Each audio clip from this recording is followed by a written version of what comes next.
अस्सलाम वालेकुम नाज़रीन, आवाज़ न्यूज़ में भली कार माया गजाला आप लोग आया बिशारत सुमरो नजर विझंदासीं ख़ास ख़बरनि ते।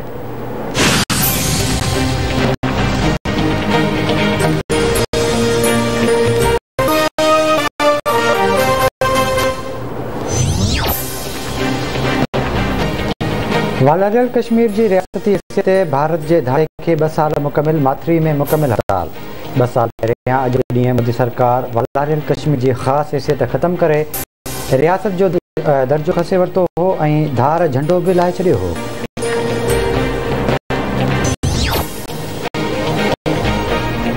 कश्मीरियुनि सां एके जे इज़हार लाइ अॼु सिंध समेत सॼे मुल्क में इस्तेसाल जो ॾिहाड़ो मल्हायो पियो वञे। सुबुह 9 वॻे 1 मिंट लाइ ख़ामोशी अख़्तियार कई वई ऐं इस्लामाबाद में 1 मिंट लाइ ट्रैफ़िक खे रोकियो वियो। कश्मीरियुनि जे हक़ में रैलियूं कढण जो सिलसिलो जारी। इस्लामाबाद में कश्मीरियुनि जे हक़ में डी चौक खां रैली कढी वई।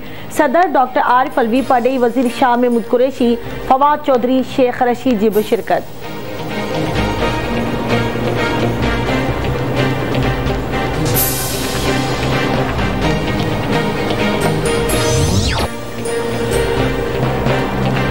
सदर डॉक्टर आरिफ अलवी चयो आहे त भारत के पैगाम आहे त जेसीं ताईं कश्मीरियुनि ते ज़ुल्म बंदि न थींदा उन सां के बि ॻाल्हियूं न थींदियूं। भारतीय हुकूमत आज़ादी जे उसूलनि खे पामाल कयो आहे।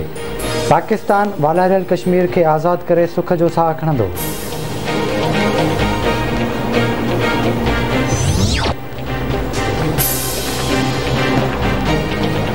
वज़ीर आज़म इमरान ख़ान चयो आहे त भारत जो 5 अगस्त वारो क़दम इंसानी हक़नि ऐं आलमी कानून जी भञकड़ी आहे। भारत कश्मीरी अवाम मथां ग़ैर क़ानूनी पाबंदियूं लॻायूं। पाकिस्तान कश्मीरियुनि जी लाज़वाल क़ुर्बानियुनि खे क़द्र जी निगाह सां ॾिसे थो। गॾियल क़ौमूं इंसानी हक़नि जूं आलमी तंज़ीमूं भारत जे अहिड़े क़दम खे ग़ैर क़ानूनी क़रार ॾियनि।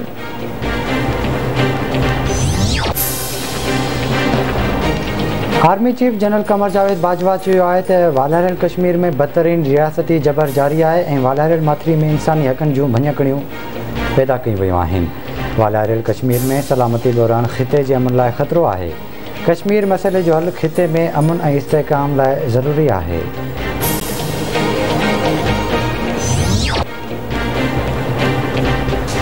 कश्मीरियुनि सां एके जे इज़हार लाइ वॾे वज़ीर सैयद मुराद अली शाह जी क़यादत में रैली कढी वई।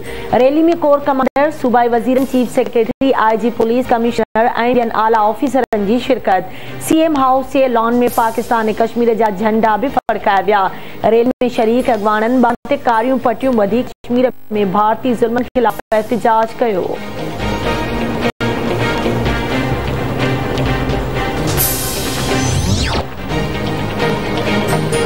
कश्मीरियुनि खे ॾाढे ज़रिए दॿाए नथो सघिजे। भारत खे ॻाल्हियुनि लाइ 5 अगस्त वारा क़दम वापसि वठणा पवंदा।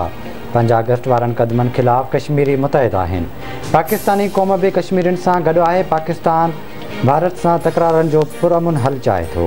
परॾेही वज़ीर शाह महमूद कुरैशी जो बयानु।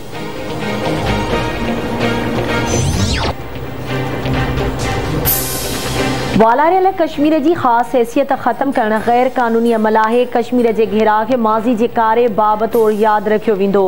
RSS जो इहो तासबाणो नज़रियो कामयाब न थींदो। PP चेयरमैन बिलावल भुट्टो ज़रदारी जो बयानु। मुल्क में कोरोना जे हकारी केसिस जी शरह 9 सैकड़ो खां वधी वई। NCOC मूजिबि कोरोना वधीक 60 मरीज़नि खां हयातियूं खसे वरितियूं।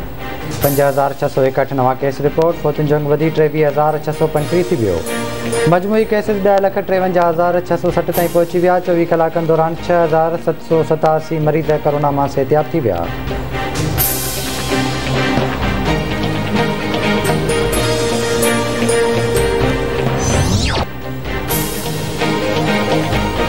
सिंध में जुज़वी लॉकडाउन जो 6हों ॾिहाड़ो। कराची, हैदराबाद, नवाबशाह, मीरपुर ख़ास, सखर ऐं लाड़काने डिवीज़न जे केतिरनि ई शहरनि में लॉकडाउन जी भञकड़ी।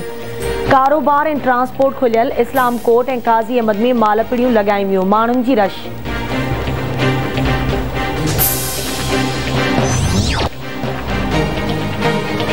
कराची जी दहशतगर्दी टोड़ अदालत में बहरिया टाउन केस जी ॿुधणी। सैयद जलाल महमूद शाह, रियाज़ चांडियो ऐं अदालत में पेश। डॉक्टर कादिर मक्सी अदालत में पेश न थियो। हाज़िरी खां छूट वारी दरख़्वास्त। अदालत डॉक्टर कादिर मक्सी जी हाज़िरी खां छूट वारी दरख़्वास्त मंज़ूर करे वरिती। केस जी वधीक ॿुधणी 26 अगस्त ताईं मुलतवी। अदालत पारां ईंदड़ ॿुधणी ते पुलिस पेपर्स पेश करण जी हिदायत।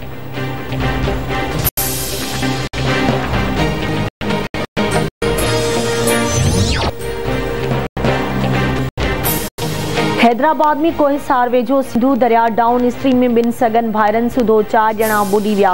बुॾी वियल 4 ॼणनि जा लाश कढिया विया। फौतियुनि में मतीन ज़िया, अवेस ख़ालिद, हंदा सुल्तान ऐं उमेर सुल्तान शामिल। वगण ॻोठ खुदाबख्श में फाल मोरी वटि वैन जे टकर में मोटरसाइकिल सवार नौजवान ऐं औरत फौत। फौतियुनि जी सुञाणप न थी। पीटल औरत लाड़काने जी अस्पताल में दब ॾिनो। फौती नौजवान जो लाश वगण अस्पताल में पियल।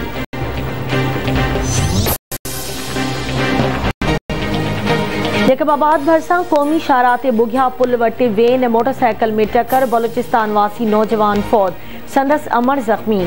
नौशेर फिरोज में सिदोजा भरसा कौमी शाहराह ट्रॉलर जो मोटरसाइकिल के टक्कर। 1 ॼणो फौत, 1 ॼणो जख्मी। हेंगोर जा अलॻि कौमी शाहराह ट्रॉलर जे टक्कर में औरत फौत, 2 ॼणा जख्मी। अस्पताल मुंतकिल।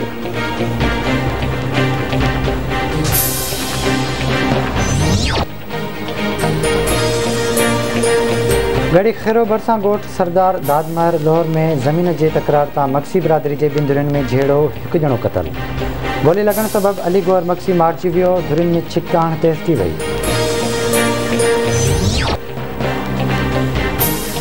बाहू कोसो ऐं भर पासे वारनि इलाइक़नि में उड़ीअ जी वबा ते ज़ाब्तो न अची सघियो। ॻोठ सईद ख़ान जखराणी में उड़ी विघे वधीक 2 ॿारड़ा फौत थी विया। 1 हफ़्ते दौरान फौती ॿारनि जो अंग 3 थी वियो। 5 महीननि दौरान जैकबाबाद ज़िले में उड़ी जी वबा 50 खां वधीक ॿारनि खां हयाती खसे वरिती।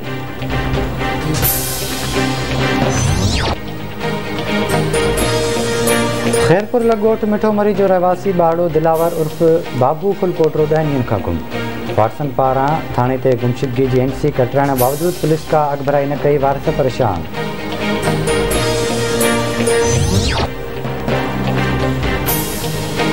ऐं सिंधु दरिया में सखर ऐं गुडू बैराजनि वटि 1 भेरो ॿीहर पाणी जे वहिकरनि में तेज़ीअ सां वाधि थियण लॻी। गुज़िरियल 24 कलाकनि दौरान सखर वटि 30,000 ऐं गुडू वटि 66,000 क्यूसिक पाणी में वाधि थी। मथां वहिकरो 3,30,192 क्यूसिक ऐं हेठां वहिकरो 2,62,669 क्यूसिक रिकॉर्ड। सखर बैराज वटि मथां वहिकरो 2,02,170 ऐं हेठां वहिकरो 1,44,965 क्यूसिक रिकॉर्ड। कोटड़ी बैराज वटि मथां वहिकरो 39,888 क्यूसिक ऐं हेठां वहिकरो 3,963 क्यूसिक रिकॉर्ड कयो वियो।